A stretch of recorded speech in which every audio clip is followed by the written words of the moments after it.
ba tayo makaka-achieve ng glass skin? Karamihan sa ating mga babae, yan ang ating wish, magkaroon ng magandang complexion. At yung medyo mamula-mula at shiny ang skin. Huwag po tayo basta-bastang bumili ng mga kung ano-anong pinalalabas sa mga YouTube, sa television, or sa iba pang media, no? Kasi kung minsan, itong mga substances na to ay hindi talaga naaayon sa balat natin, no? Kaya dapat bago po kayo magpahid, kailangan alamin po muna ninyo kung ano ang meron kayong klaseng balat para yung mabili ninyong mga cosmetic products ay ayon din sa problema ng inyong balat.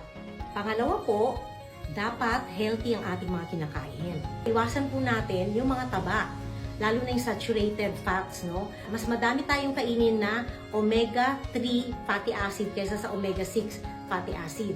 Yung omega-3 fatty acid, ito yung mga salmon, mackerel, yung galing sa dagat na pagkain na may mga taba din. Kailangan maraming fruits and vegetables, no?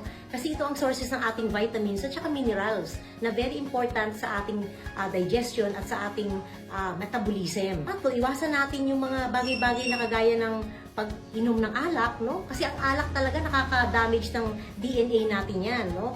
Nagpo-produce ng superoxide dismutase na nagbibigay ng pagtanda agad natin. And also smoking. Dapat iwasan natin maninigarilyo ng napakarami. Tapos, dapat din po tayong uminom ng maraming tubig. Ang tubig ay importante sa ating pagbabawas o yung ating pagdumi, no? Para hindi tayo hirap, hindi tayo constipated. It is also important sa metabolism din ng katawan natin. Para mas maganda yung metabolism, mas maganda yung ating balat, buhok at kuko, and even the other organs. At ang last po natin na kailangan ay ang tamang pagtulog. At least 8 hours of sleep daily.